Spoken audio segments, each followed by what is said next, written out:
Hello, this time I wanted James' video diary entries for the day. Today is November 7th, 2025. I had a pretty good day. It's in the beginning of, I'm working thirds, so I get up at like 3 o'clock in the afternoon.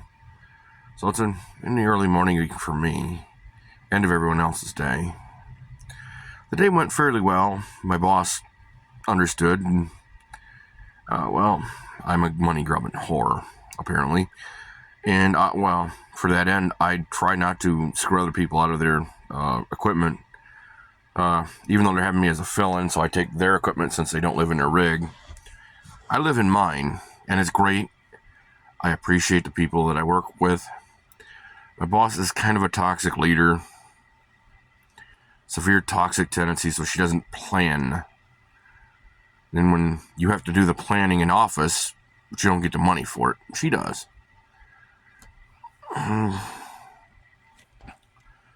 Heard something. It was kind of like knuckle biscuits to me. Hit me that way. It was emotional. That it said that if you relive your trauma, you're continuing to traumatize yourself. And maybe it's just something that struck me in the right place. A lot of my trauma dictates my behavior, and I watch a lot of other people's behavior. Behavior always tells a tale. I mean, I don't want to get screwed over, not like I've been. I don't want the things in the past to repeat themselves. And I repeat the lessons to myself. And I don't work like a lot of other people because I don't trust your words. Your words will generally, I trust your actions. Actions always speak louder. They're always truer. I'm at the point where I'm going to have to tell the widow I'm talking to, look, if you want the good stuff, you're going to have to put in. I know it's not what you want. And honestly, I don't want a 60-year-old woman. I'm 47. I want a 40, 50-year-old woman. Somebody's almost 20 years younger than she is. But I'm willing to settle for the vicissitudes of my life because of the actions. I've turned down many, many women. I've turned down many, many jobs for that reason. The actions say one thing. Their words say something completely different. They tell me, well, you'll be the boss. Well, okay, when I try to exercise the boss controls, the boss powers, the boss the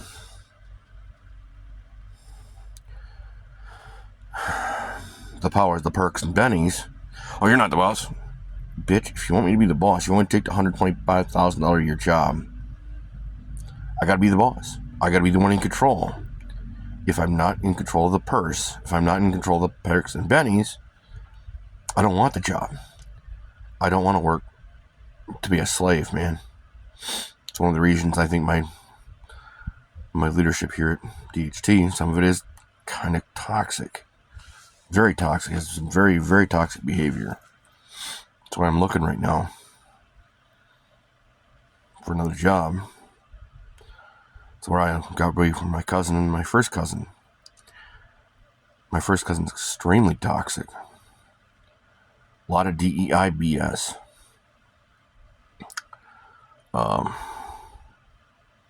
It's the reason I got away from my mother and father, why I walked away from the toolbox. So I've turned down a lot of those girls that tried. Well, you do the toxic behavior, then you want the guy that's the 50s man, but you don't want to give the 50s controls and perks and bennies. Or if you do, you're going to be like my baby mama would have done it, and my last girlfriend did it. And it triggered me saying that you give me the 10 seconds of pleasure for 20 years of horrific pain. And you're literally not accountable for your own actions. I have to be accountable. Your words say something different than your actions do. And I trust your actions. I just do. Your actions will tell me way more than your words ever will. They'll give meaning to your words. like the EBT crisis thing that's going on right now. People's priorities are in the wrong place.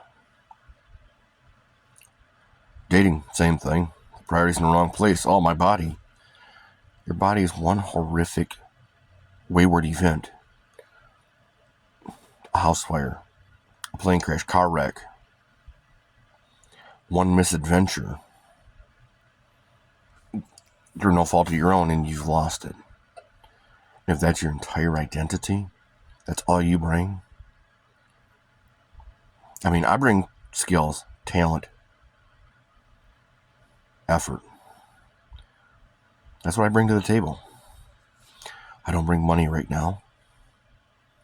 It's not because I can't earn money. It's not because money is excruciatingly hard. I just don't want to become an ATM, an emotional and financial ATM, punching bag for other people. I mean, honestly, nobody wants to be an emotional and financial punching bag. That's why a lot of these relationships end really horrifically badly. People want power and control without the responsibility or accountability. They don't want consequences for their asinine, juvenile behavior. They live in drama and chaos and love it, but they don't want, somebody else has to eat the crow. I'll eat my own crow, man. You ain't taking my crow from me. I done earned it. That's my crow. But if I earn the steak, should be taking my steak because I decided to defraud you, and there's no recourse. You can be federally abused by my parents and my baby mama. Oh, write a letter. They had to write a letter because they're so sorry. They're not fucking sorry. C.S. Lewis said that suffering is God's megaphone. It fucking is. It absolutely is. It's the only way that lessons stick with you. You don't win. You don't learn a lot from your winnings. You just don't. You learn from when you lose. I've lost a lot. Sometimes I choose to lose. Like helping people, I choose to lose my time, my effort, my energy, sometimes even my money, because of a good sob story. Turn around, they call me the loser because I'm the one that lost. They didn't lose. Then they cried bitch when the consequences, hey, I want to take a swing at you. You're micromanaging something you don't fucking have a clue. Because if you did, you wouldn't have your priorities the way they are. And that's why I'm a lone wolf. So I've been a lone wolf a long time. Deal with people who say one thing, and when it comes time for them to nut up or shut up, they shut up. Because, it would cause them pain to have to do what they promised you. Donna, same thing. My last girlfriend. Oh, I had your back. Bullshit, you had your kid's back. You had my back. That kid would have been gone the night he chased me with a butcher knife. I shit you not. Granted, even as fat and out of shape as I am and was at the time, I still outran him, and I was taunting him at that point. That realization came to me that I could outrun this fucker. He was 3 times my size, but I was faster. Even though I was out of shape, I taunted him. Well, fuck him. He's an adult. He needs to grow the fuck up right now. You need to grow the fuck up right now, Donna. That's why you lied to me. Oh, well, my son didn't have a bad dad. Guess what? That's your fault, not mine. That's not my crow to eat. That's yours. Mom, you're the same thing, Gayla. I want to go spend money. Okay, can I get a quality product? No, you can't get a quality product. You get it where I get a discount. Well, then it's not about me and my need. Because if it was about my need, I'd get a quality product. Whether it's a Snap-on tool or a sanitary mattress, a specialty mattress, because of my body, I have severe nerve damage. A coworker said, you look like shit. Well, I keep cleaning up other people's shit for 30 years. You got nerve damage. When I ask for things, I literally got to be screaming about them. Then I'm the bad guy. How the fuck am I the bad guy when, other people do the same shit, and all they have to do is whisper, and they just get, oh God, I gotta suck your ass.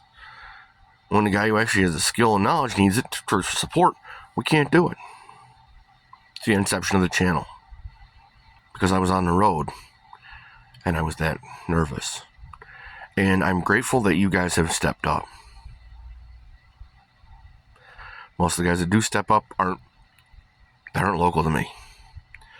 I can't get a mentor that comes in that will sit down. Maybe he's older. Probably be an older guy, because younger guys, a lot of them will be the ones I deal with. They think they're God's gift to being a piece of shit, basically. Turn a 12-hour job into a 24. It's not how you make money, man. It's not how you keep your job. I wouldn't keep you as a boss if you stretched a 12-hour job into a 24-hour situation. Kept somebody away from their medical devices. Yeah, Joyce did that. She let Casey do it. You gotta have a mentorship. That's why Joyce Dost lost her trucking company. She literally didn't have the concept. You gotta plan. You gotta be smart. You have to put the people in the places that are actually going to get the work done. Not DEI people, because they're nice people. Yeah, the people fucking solving the problems are going to be nice too. I mean, honestly, it's safer to solve the dispatches at the dispatch desk. Get the details figured out. Because I'm not social with these guys. I just don't. Because I would probably go after them and beat on them. Because this is like a family. The dumbest, laziest motherfuckers get the most power with the least amount of accountability. And nobody has the realization that, you're raising the fiduciary overhead. If I, as a truck driver, have to solve the problem in traffic with an 80,000-pound rig, I'm going to crash into shit. My truck's going to get road rash. It's going to raise the insurance.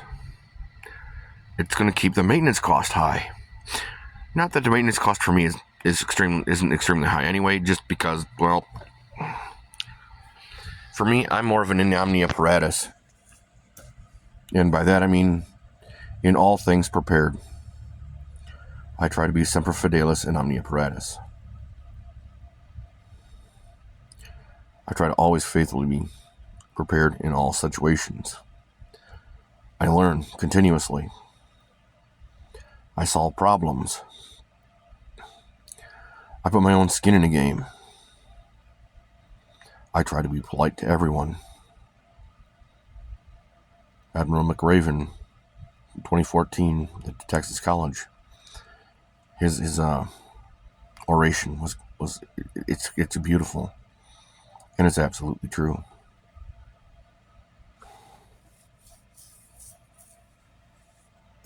And in the same point, the Marines are,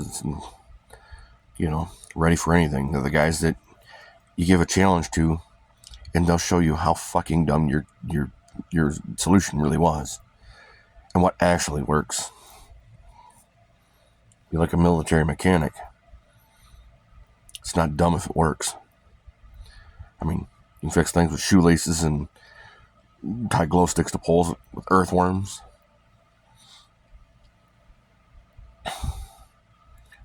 When I was a kid, I had to learn how to do, well, I didn't have to, I chose to learn the mechanics of firearms, because I thought being a soldier, I'd get into a sifting net. They would figure out what I'm actually good at. Because once you're good at it and you enjoy it, you'll probably stick to it. It'll become a career. That career will lead me down the road of being able to build a family. Just like the business deal, the 2.5 billion second business deal I made with Leolucci and Richardson back in 1996. It lasted 2 million seconds. You're close. 2 million seconds, 21 days. It lasted about 20 days. The 2.5 billion, that would have been the rest of my entire lifespan. But Leola couldn't cover her end of the bargain. And I was tortured. Because she got her way rather than the common sense of the matter saying, hey, you can't do that. You're young, and why is this happening? Well, this is happening because we made a bargain. We made an oral arrangement, contract, relationship contract. For me, I'm a little cold. I was always a little cold. Kind of mechanical and binary. That's kind of par for the course for me. Been always curious. I'm very strong. I just don't want to carry my strength and to carry people who won't support me. Who, when the cards are on the table, are crying they'd want to watch cat videos rather than cook my fucking dinner. Wanted to take a fucking bench bar and just beat the dog fuck out of you. Take my breaker bar and beat the dog fuck out of you. Teach you that if you do something stupid like not cook dinner, you get to have to limp for a couple of months. Maybe you got a broken leg because, well, you fucking screwed me over to the point where it's not like you fucked up on dinner, didn't take the right thing out and you just cooked something different. Not like you cooked something I didn't like. You just didn't cook at all. You rather sat on your ass. Same thing with buying materials. Did you buy a quality product? Well, no. Well, why does it fucking go bad? Because you bought a dog shit material. And I'm not a dog shit guy. I'm a fat bastard. And I'm rough service. So I have to buy good quality equipment because I just don't have the money to constantly buy the designer label or go to the discount store. I mean, I hate to say it that way. I gotta buy quality. I don't have a choice. If it costs me a little more, it costs me a little more.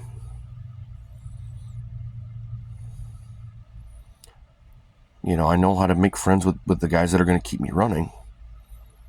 When I need something and people, look, you fucked me over for 2 years. You really think I'm going to trust you? What's your history tell me? Same thing with Pat. Cheyenne Blue or Lake. Out of Grayling. Failed fucking miserably. Hid behind someone. When that triggered me, my reaction, I'll do it alone next time. Instead of just walking over and saying, well, I know I triggered you. I know there's something wrong with your behavior. I know you don't work like everybody else. And I know for a fact that based on your behavior, if I want to make a love with you and I want to build a life with you, I better be smart enough to understand behavior tells a tale, always has. The girl that I turned down the $125,000 a year job, well, $250, but I would have had to go with $125 for several years simply because that would have been the cost of the owner finance takeover. I'd be a millionaire today doing that. I just couldn't trust somebody, and if I can't trust you, I can't have you in my circle. And if you're moving out of my circle, that's why. Trust is a horrific commodity. Time's a great commodity. Money will come and go. You can get help.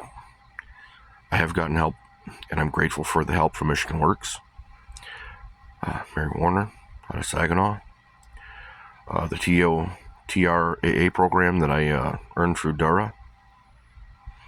That's why I'm a truck driver today.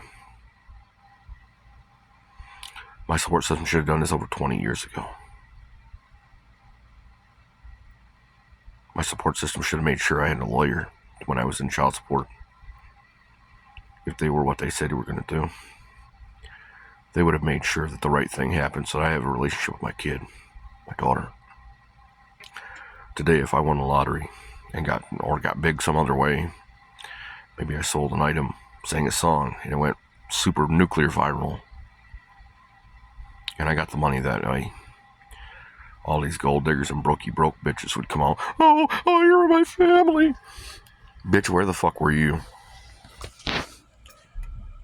What did you do when I needed you, when I asked? When it was my turn? Daughter got kidnapped by fucking, I'm here because I have to be here. Lawyer says it's obligatory. I have no responsibility for your deals. And honestly, I find this whole fucking situation horrifically comedic. I mean, some of the happy memories I have of my daughter's life are working 12 hours and 16 hours a day, hoping the kid got squashed by a school bus. It's just wayward event, just over. And yeah, memories of wanting to murk an entire slumber party. Yeah, that shit that's in my head. It's not going anywhere. I look at it every day. Dealing with people who are like, well. If you got to fucking backpedal all the time, you don't know what the fuck you're doing. I know what I'm doing, then 10 minutes later you're, I need some help. Bitch, if you knew what you were doing, you'd have asked for help before you started. I know I do. I got a 2-man job, brake job, and I know I can't run the pedal and do the bleeding. Hey man, I know I'm going to need some help later. I know what I'm doing. I just don't have the physical capability of doing it. You know, this weekend I got to go pick up something from DHT Holdings. That's my cousin has. I don't know why the fuck they sent it to him. They should have sent it to my P.O. box or just left it in my employee mailbox. I mean, it would have been simpler. Would have saved them some money. I'm not there for a reason. I'm not there because I'm not gonna just the marketing. Marketing and the reality of the situation are very different. It's like this EBT shit. You become hopelessly a nerd on not working. And the money ran out. I mean, you can only do that for so long before the money runs out. For those who are actually putting in, so you take a flying fucking rolling donut. You know what you're fucking doing. Best of luck. You got your priorities where you want them.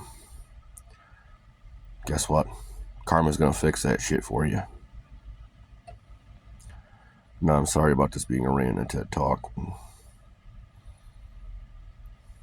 Blowing out the way I have.